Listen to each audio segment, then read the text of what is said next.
Hello, and welcome back to my channel. This is Reality with Diva D. How you doing? And Mother Wendy. And this is how you doing. For my previous video, for some reason, my greeting got cut off on my Basketball Wives recap, and then I ended up recording myself saying the same thing twice, but it must have been when I paused the video to take care of my favorite children. I'm sitting up here thinking that I wasn't recording at the time. But you all understand it's content creator problems. And you don't need to know that except for the fact that we want to let you know these things because we do our own editing, darling. Now, I could pay somebody to edit for me, but that'll be cost inefficient seeing as how I'm not monetized at this time. So what I'm going to do is give you this trailer, this Part C trailer, because they shouldn't have done it this way. I've been saying Part B, and they're calling themselves Part B at this time, 8B. So I'm going to say Part C, the rest of Season 7. And we're going to go into Love and Marriage Huntsville. Let me just dispel some things right quick. I had heard long time ago days about Maurice's other children. My understanding is that one of the children is Kyle's child by a previous relationship, and one of the daughters is a previous relationship where he raised the child. So we can just put that to bed. He has one biological child from my understanding. But the way he be slinging that ping, there ain't no telling, child. It might be something out there that we don't know about for real. How you doing? So, let's get right on into this trailer, child. Well, the trailer opens up them actually having a good time. They're on the girls' trip. So, we all know that things are going to get messy.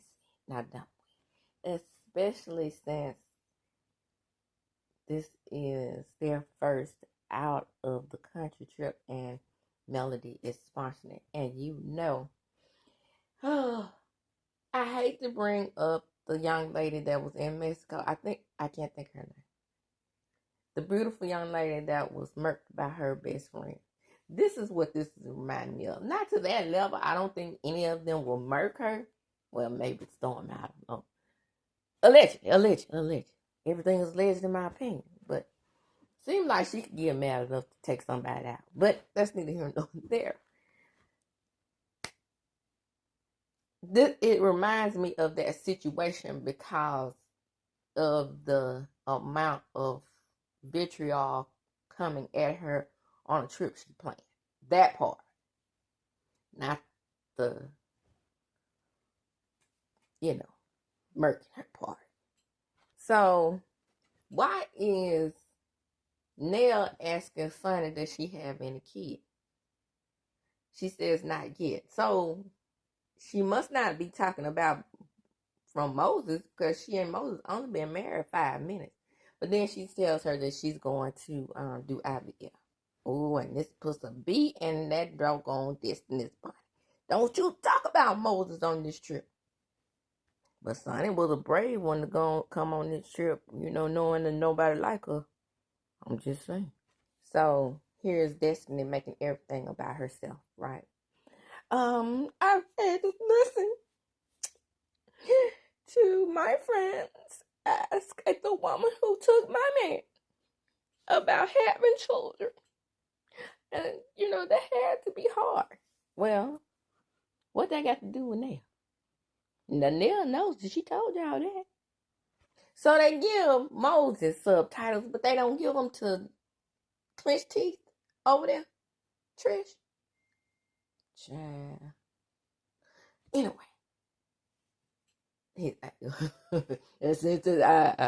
I think Destiny still loves me. You all think he still loves me?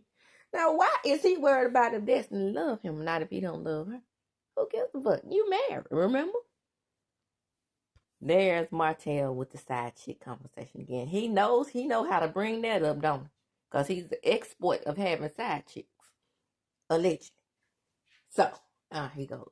well, we don't even know who's the side chick gonna be yet. And Moses gonna say, you know who the side chick is. Who? Destiny Child. So, in the next part of the trailer, we get back to the girls' trip. In the next part of the trailer, we get back to the girls' trip. And on the girls' trip, Trish is explaining, and that ugly, horrible hairdo. Whew, my goodness. They said probably to wear some braids or something, but then they tell you to plait that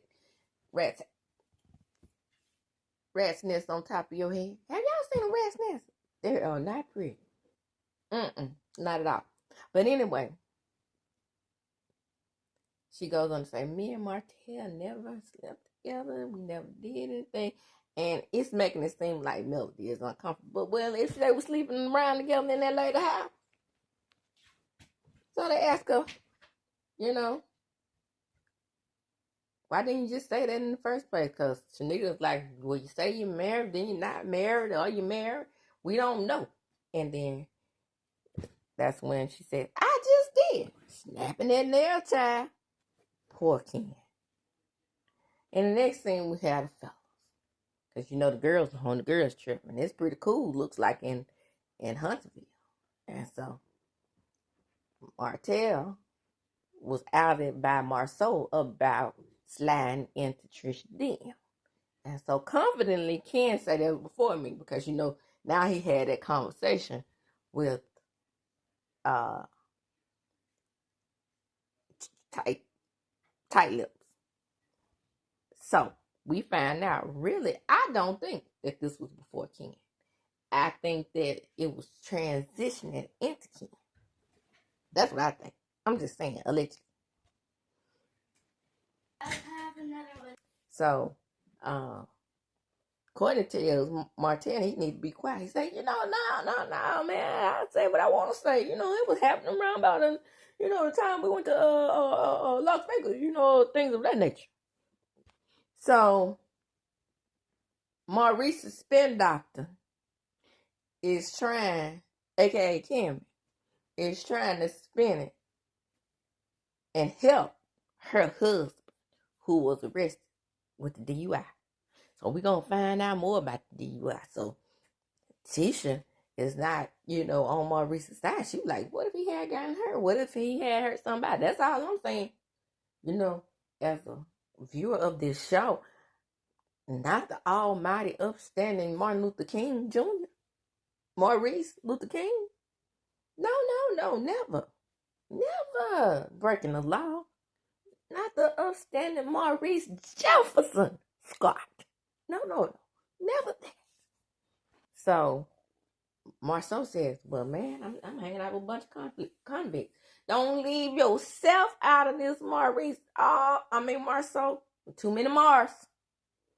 Don't leave yourself out of this, Marceau, missing top rope. Because you are also a criminal, because we know that you hadn't been paying your taxes on the black. Okay, so we have Shanita and Mel. You know what? Shanita, girl, let me tell you. Maurice, he got arrested for a DUI. And the next thing you know, he was on social media with a bottle of liquor in his hand. And we were surprised about that one. Not the upstanding Maurice Luther King Jr.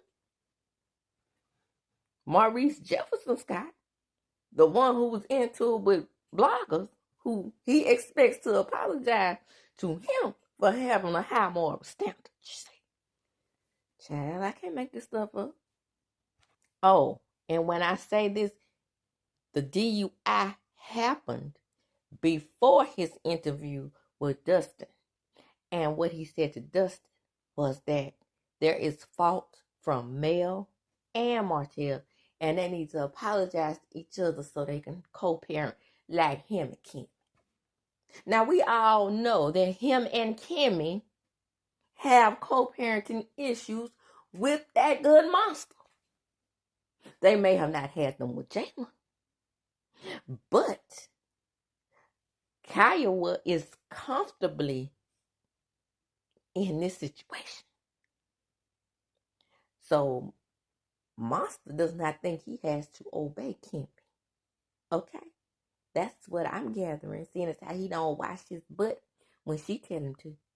And then Maurice only wants him to be a success in life. And not really worried about him washing his butt and washing the dishes. Because Kimmy's supposed to do all that. I'm just saying, allegedly. Maurice Jefferson Scott told Kimmy she can't help him. So, Clenched Teeth and the Muscle Man, the Hook, they talking. And the Hook says he's not going to turn the other cheek anymore. Yeah, because they gonna keep talking about my virtuous woman. And then the next thing, we have Frank-a-Face. Yeah, I used to say Frankles when I couldn't say Freckles when I was growing up. But that's neither here nor there. We have Frank-a-Face, and that's going to be Frank-a-Face Marquez. And Clenched Lips. You know, she don't open her mouth when she talks to a team like this. Like Kermit the Frog. Remember I said that? So she needs I keep telling y'all she needs a damn subtitle. But anyway, he's telling her that he misses his family. He about to cry. Oh, you did that to yourself, Frankles. He's at dinner with the Hook as well. Now, he know damn well the Hook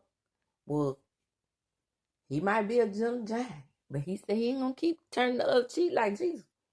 And so she said she didn't want to talk about it because he said that this divorce is just breaking him down. You should have thought about that, Frankles, when you left your family.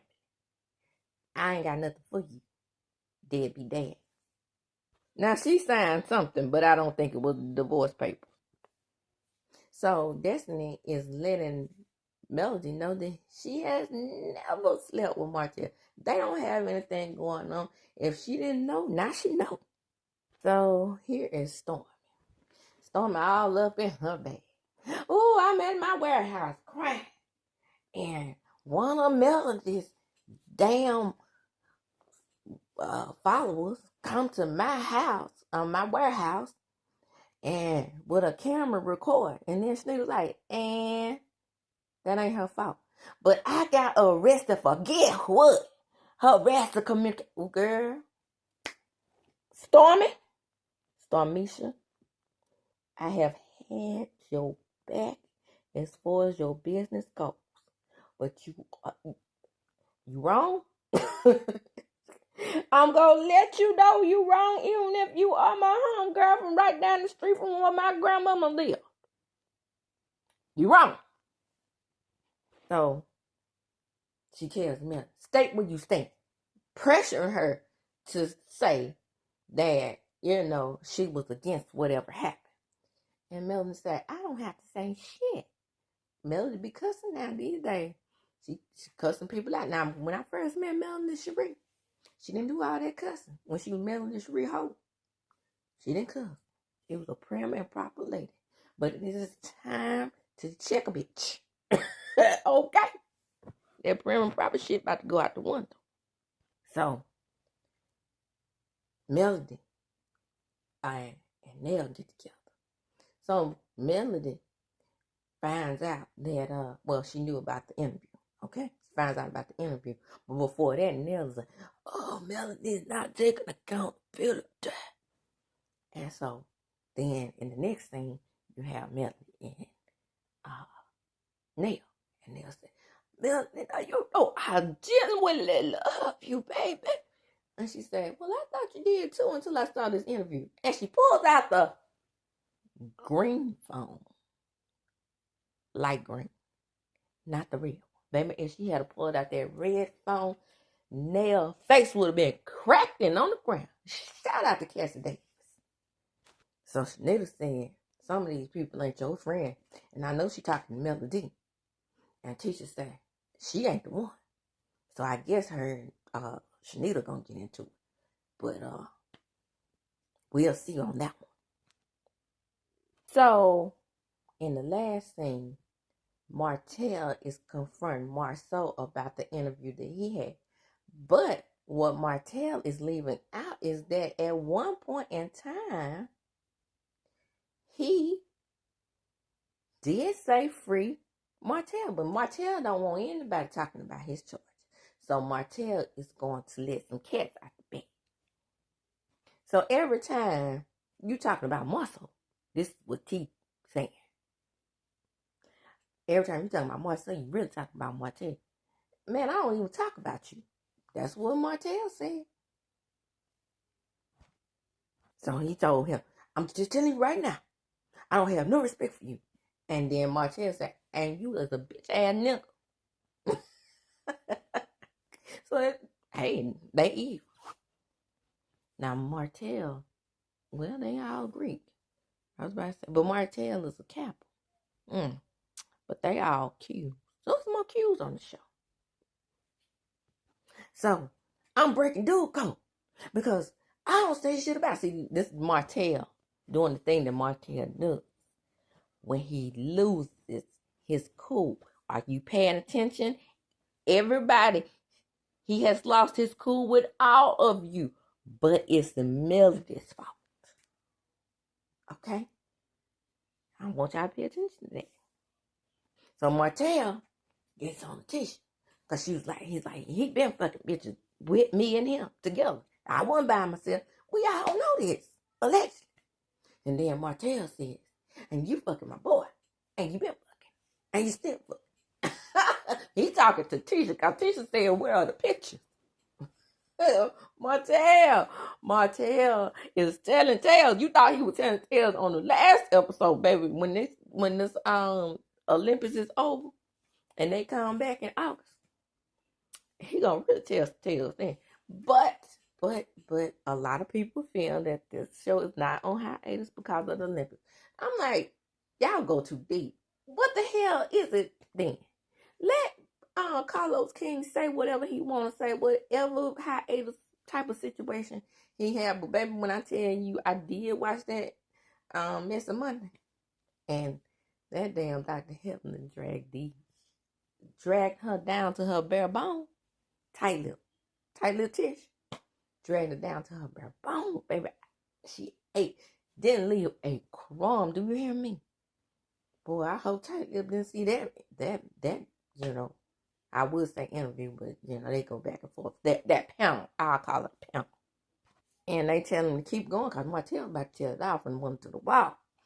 And Destiny pulled out her whistle to calm things down. But I don't think that happened. When Martell gets started, ain't nothing you can do about it. And that, my friends, is the end of that mid-season trailer. Come on in. Like, comment, and subscribe to my channel. Everything is alleged, and in my opinion, of course. Don't forget to hit the notification bell button so you can be notified when I upload a video. It's all good over here. All good. And share the video because what? Sharing is caring. And as I do when I close, I'm going to chuck them up. Deuces.